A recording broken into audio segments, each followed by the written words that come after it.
पिछले कुछ वीडियो में software testing, software life cycle और सॉफ्टवेयर अपॉर्चुनिटीज क्या-क्या होती है टेस्टिंग से रिलेटेड, ये हम लोगों ने जाना। आज के इस वीडियो में सॉफ्टवेयर टेस्टिंग का एक लाइव एग्जांपल हम लोग देखेंगे। जैसे कि हम लोगों ने देखा है पिछले वीडियो में कि सॉफ्टवेयर टेस्टिंग के अलग-अलग तरीके होते हैं। आज के इस वीडियो में एक मैनुअल सॉफ्टवेयर टेस्टिंग का हम लोग एग्जांपल देखेंगे, जिसके ज़रिए हम जानने की कोशिश करेंगे कि किस तरह से टेस्टिंग की जाती है या सॉफ्टवेयर टेस्ट करने के लिए क्या ही आवश्यक तत्व होते हैं। आइए शुरू करते हैं। आज का वीडियो काफ़ी इंटरेस्टिंग होगा और पूरी तरीके से टेक्निकल होगा। सो हम लोग इसे जल्दी से शुरू करते हैं। नमस्ते दोस्तों, प्रथमा सॉल्यूशंस में आप सभी का स्वागत है। आज के इस वीडियो में जैसे कि हम लोगों ने कहा कि आज के इस वीडियो में एक लाइव हम लोग डेमो देखने जा रहे हैं, उसका एग्जांपल हम लोग आपको करके दिखाने वाले हैं। तो जैसे कि हम लोगों ने पिछले वीडियो में देखा था कि जो सॉफ्टवेयर टेस्टिंग लाइफ साइकिल होता है, तो सॉफ्टवेयर टेस्ट करने से पहले जो एक्टिवेशन या टेस्ट लाइफ साइकिल होता है, इसी को सामने रखते हुए सॉफ्टवेयर टेस्टिंग हम लोग करके देखने वाले हैं। तो जैसे हम लोगों ने पिछले वीडियो में देखा था कि एक आइडेंटिफिकेशन हो जाता है, एक एक्सेप्टेंस क्राइटेरिया होना चाहिए, स्ट्रैटेजी, डिफेक्ट ट्रैकिंग, रिव्यू और बिजनेस एक्सेप्टेंस, इस तरीके से जो लाइफ साइकिल होता है वो। तो इस सॉफ्टवेयर टेस्टिंग में हम लोग किस तरीके से ये लाइफ साइकिल फिट करने जा रहे हैं, ये देखते हैं। ये डॉट नेट बेस्ड एक एप्लीकेशन है, जिस एप्लीकेशन में अलग-अलग कंप्यूटर इंस्टीट्यूट अपना पूरा डिटेल्स एक मेन कंप्यूटर इंस्टीट्यूट के साथ टाई अप करते हैं और यहाँ पर उनका डिटेल देने के बाद अपने-अपने स्टूडेंट्स का एग्ज़ाम लिया जा सकता है। एक तरीके से ये एग्ज़ाम गेटवे या exam live online exam portal का सॉफ्टवेयर है और इस सॉफ्टवेयर को हम लोगों को मैन्युअली टेस्ट करने के लिए बोला गया है।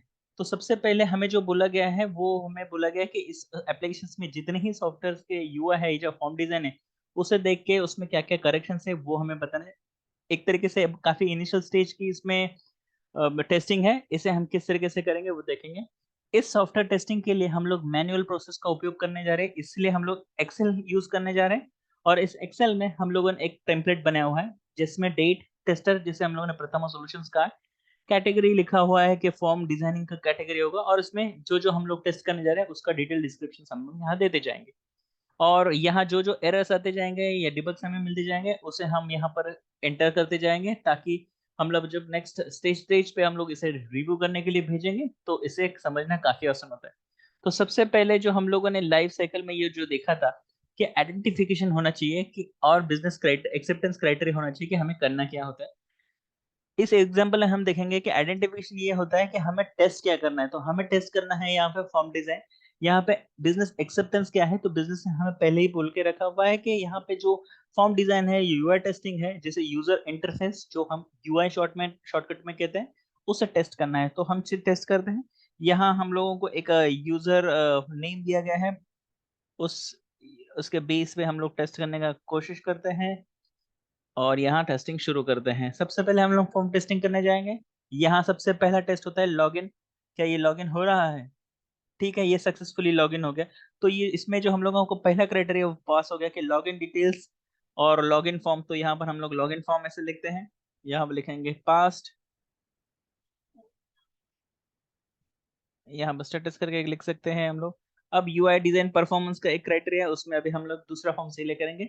एक कैंडिडेट बेस्ड फॉर्म है, तो यहाँ लिखेंगे कैंडिडेट एंट्री फॉर्म। आप देखेंगे इसमें काफ़ी ही मैनुअल एफर्ट्स लगते हैं और इसीलिए मैनुअल टेस्टिंग काफ़ी कभी भी आसान होती नहीं है। तो यहाँ पर सबसे पहले हम लोगों ने देखा है कि इस जो यूआई फॉर्म में अगर यूज़र को अगर पूरा यूआई डिज़ाइन चेक करना है, तो साथ ही साथ में अलग-अलग तरीके से भी टेस्टिंग की जा सकती है। जैसे कि वो उसमें सजेस्ट कर सकता है कि यहाँ पर कहीं पर भी कंपनी का लोगो ठीक से नहीं आ रहा है या उसका फाइल साइज़ सही से ठीक नहीं है, या यहाँ पर अगर यहाँ पर सब ड्रॉप डाउन्स अगर वर्क हो रहे हैं, तो वो भी हम लोगों को चेक करने हैं ठीक से। अब साथ ही साथ में जैसे हम लोगों को ये फॉर्म चेक करना है, कैंडिडेट एंट्री फॉर्म, यहाँ पर हम लोगों ने सिलेक्ट किया। ये डमी डेटा है। यहाँ पे सिलेक्ट किया जैसे विक्रम पंडित और यहाँ पे सिलेक्ट किया जाता है पूरा डिटेल्स। अब यहाँ जैसे ही हमें पता चलता है ये इतना इजी वर्किंग नहीं है, तो ये हम लोग डिटेल्स में लिख सकते हैं कि क्या है। तो जैसे यहाँ पर हम लोगों ने देखा कि फिजिबिलिटी क्या कहाँ-कहाँ पर है, तो यहाँ पर जब इंस्टीट्यूट सिलेक्ट करते हैं, कैंडिडेट एंट्री सिलेक्ट करते हैं, उसमें काफ़ी आसानी हो जाती है। यहाँ कोर्स या नाम सिलेक्ट चेंज कर, जैसे विक्रम पंडित की जगह पे हम लोगों ने जैसे यहाँ पर अर्जुन लिखा है, कैंडिडेट का नाम जैसे कि गलत था। और यहाँ पे जैसे डेट ऑफ बर्थ हम लोगों ने जो लिखा है वो गलत लिखा हुआ है, उसे करेक्ट कर लिया जाता है, जैसे 1997 कर लिया। और यहाँ एडमिशन डेट हमें पता नहीं था, इसलिए हम लोगों ने यहाँ पर एम्प्टी कर दिया। अगर यूजर टेस्टिंग फॉर्म करना है तो यहाँ हम लोग ऐसे भी दे सकते हैं कि आज की तारीख में कौन ही मैन्युअल डेट पेस्ट करता है। अगर यहाँ पर जैसे एक आइकन हो गया जिससे हम लोग डेट सिलेक्ट करके मैन्युअली इसमें अगर कैलेंडर यहाँ दिख गया तो वो काफी ठीक रहेगा। तो ये एक तरीके से डिजाइन बग है जिसे हम लोगों ने कैच किया हुआ है, तो इसे हम कैच करके लिख सकते हैं। जैसे कि यहाँ पर हम लोगों ने लिखा कैंडिडेट एंट्री फॉर्म, यहाँ पर लिखेंगे admission date should show should select calendar to put date। ये सेम एक तरीके से हम लोगों को लिखना पड़ेगा, एंड डेट के लिए भी होता है ये। तो यहाँ पर कॉपी पेस्ट करके हम लोगों ने एंड डेट भी लिखा है, तो ये एंड डेट दोनों के लिए ही सेम एरर हो गया। अब यहाँ पर जो एंट्री हम लोगों ने सिलेक्ट किया, अब यहाँ पर हम लोगों ने ईमेल आईडी वगैरह कुछ दिया नहीं है, तो यहाँ पर करेक्शंस करने के लिए कुछ है नहीं हमारे पास। तो यहाँ जैसे मैंने सिलेक्ट कर लिया, जैसे 30 स्टार्ट डेट, जैसे मुझे ये पता नहीं है एडमिशन कब लिया था, लेकिन उन्होंने जो कोर्स सिलेक्ट किया था वो था 30/6, 30/6/22 को सिलेक्ट किया। यहाँ पर मैं अपडेट करने की कोशिश करता हूँ, तो यहाँ पे मुझे एरर मिला। ये एरर तब मिला है कि यहाँ पर कुछ डिटेल्स सेव नहीं हो रही है। तो ये एक तरीके से बग है जो हम लोगों ने कैच किया है। तो ये जो भी स्टेप्स है ये हम यहाँ पर लिख सकते हैं कि कैंडिडेट एंट्री फॉर्म में ये क्या क्या एरर्स है। कि यहाँ पर पहले तो ईमेल आईडी या पता नहीं डेट सिलेक्ट करने के बाद डेट अगर एम्प्टी है और उसके बाद अगर हम सेव करने की कोशिश करते हैं तो ये एरर मिला। अगर इसे ओके करते हैं तो आगे क्या होता है, फिर से एरर आता है और उसके बाद अपडेट का मैसेज आता है। तो इसका मतलब यही होता है कि ये एप्लीकेशन ठीक से काम नहीं कर रहा है, तो हम लोगों को ये एंट्री लिख देना चाहिए। तो यहाँ पर हम लोग फिर से अलग से फॉर्म डिजाइन में लिखेंगे कैंडिडेट एंट्री फॉर्म में और एक मिस्टेक है, एडमिशन डेट शोइंग, और इस तरह से लिखा जा सकता है showing error if admission date is empty. और इसी तरीके से एंड डेट को भी ये हम लोग लिख सकते हैं। साथ ही साथ में हम लोगों को ये भी देखना पड़ेगा कि अगर ये डेट हम लोगों को इसका करेक्शन हम लोग करके देखते हैं। जैसे कि यहाँ पे मिनिमाइज करते हैं, दोनों विंडो साथ में ओपन होने की वजह से हो सकता है दिक्कत हो। यहाँ पे पहले तो कोर्स कौन सा सिलेक्ट किया हम लोगों ने, ये कोर्स सिलेक्ट करते हैं और उस कोर्स के लिए जो भी डिटेल्स है ये सील सिलेक्ट करते हैं। तो यहाँ स्पेसिफिक टैली कोर्स के लिए जो भी इंफॉर्मेशन है, तो यहाँ पर जैसे हम लोगों ने सिलेक्ट किया कि यहाँ पर मुझे डेट पता नहीं है, तो यहाँ पर मैं जैसे डेट सिलेक्ट कर लेता हूँ। जैसे 1/6/2022 को स्टूडेंट ने एंट्री किया था और 30/6 को टैली का कोर्स उन्होंने पूरा किया हुआ है। अगर इसमें सेव करने की कोशिश करता हूँ तो ये एरर बता रहा है। और ये एरर इसलिए है शायद कि हम लोगों ने ईमेल आईडी नहीं डाला हुआ है, लेकिन इसका कुछ एरर मैसेज या एरर इनपुट कोई हमें दिखा नहीं रहा है, और इसकी वजह से वो सीधा एरर फेंक रहा है। तो ये भी एक एरर है, तो हम तुरंत यहाँ पर मेंशन करेंगे candidate entry form same error है। यहाँ पर हम लोग लिखेंगे showing error if email ID is empty. और इसी तरीके से सारे फील्ड हम टेस्ट कर सकते हैं। हम सबसे पहले तो हम ये देखेंगे क्या ईमेल आईडी फिल करने के बाद वो डिटेल्स देता है। तो हम यहाँ देखेंगे test@gmail.com। हालांकि यहाँ पर कोई कंडीशंस उन्होंने दी नहीं है कि अगर यहाँ पर अगर रॉन्ग ईमेल आईडी दिया तो उसको करे करेंगे, या जीमेल का स्पेलिंग अगर रॉन्ग हो गया, इस तरीके के भी हम लोग यहाँ पर रख सकते हैं।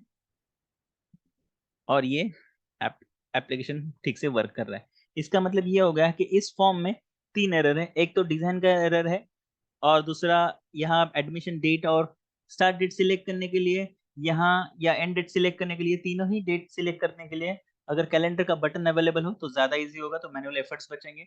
ये डिजाइन इशू है। और एक एरर ये मिला है, यहाँ पहले हम लोग ओके कर देते हैं। यहाँ और एक मिला कि अगर ईमेल आईडी अगर एम्प्टी रखा जाता है, ब्लैंक रखा जाता है, तो वो एक्सेप्ट नहीं करता हुआ है। अगर डिजाइन की ही बात करें तो यहाँ डिजाइन प्रॉपर से नहीं दिख रही है। अगर आप यहाँ देखेंगे कैंडिडेट नेम या एड्रेस सिटी, ये देखिए ठीक से अलाइन नहीं है, ये भी एक तरीके से एरर है। तो हम इसे लिख सकते हैं कि titles, personal details title should be aligned, इस तरीके से भी लिखा जा सकता है। और साथ ही साथ मैं इसके साथ स्क्रीनशॉट भी लगाया जा सकता है। कैंडिडेट एंट्री फॉर्म में ही हम लोग लिखेंगे personal detail section titles should be aligned. अब इस तरीके से जब हम लोग मैन्युअली फ़ील करेंगे, तो काफ़ी मुश्किल हो सकता है इसको करेक्ट करने में भी दिक्कत आएगी और इसीलिए मार्केट में ऑटोमेटिक टेस्टिंग है या सॉफ्टवेयर्स आ गए हैं जो ऑटोमेटिकली इस क्राइटेरिया को फ़ील या टेस्ट करते हैं। एटलीस्ट जो फॉर्म डिज़ाइन वगैरह होती है उसमें काफ़ी हालाँकि ये जो एरर अभी हम लोगों ने प्रीवियसली जो लास्ट टाइम जो देखा था, ये जो एरर होता है जैसे ये अलाइनमेंट का ये यूएटी में ही कंप्लीट होना चाहिए। यूएटी का मतलब होता है यूज़र एक्सेप्टेंस टेस्टिंग या उसमें ही जैसे कि हम लोगों ने जो सिंगल यूज़र का या जो टेस्टर के एंड से ही जो टेस्टिंग होता है, वहीं पर क्लियर हो जाना चाहिए कि ये अलाइनमेंट वगैरह क्यों नहीं है। तो इस तरीके से सॉफ्टवेयर टेस्टिंग की जाती है। आई होप आपको ये टेस्टिंग का सिनेरियोस पसंद आया होगा और इस तरीके से ये पूरा एक्सेप्टेंस होने के बाद यहाँ पर स्ट्रैटेजी प्लानिंग करने के बाद हम लोगों ने ये डिफेक्ट ट्रैकिंग की जो एक्सेल में और ये एक्सेल शीट पूरी तरीके से फिल करके हम लोग रिव्यू को भेज सकते हैं ताकि वहाँ पर जो सीनियर्स है या फिर एंड यूजर है वो उसको जैसे हम बिजनेस एक्सेप्टेंस कहते हैं वो कंप्लीट करे कि हाँ ये वाकई में एरर है। अगर और जब तक ये एरर फिक्स नहीं होते इसी साइकिल्स में हम लोग टेस्ट करते रहेंगे और यूजर एक्सेप्टेंस का फॉर्म है वो फिल करेंगे। तो इस तरीके से सॉफ्टवेयर टेस्टिंग की जा सकती है। आई होप आपको ये वीडियो पसंद आया होगा। आज के लिए सिर्फ इतना ही। आने वाले कुछ वीडियो में और कुछ अलग टॉपिक के साथ बात करेंगे। तब तक के लिए थैंक यू।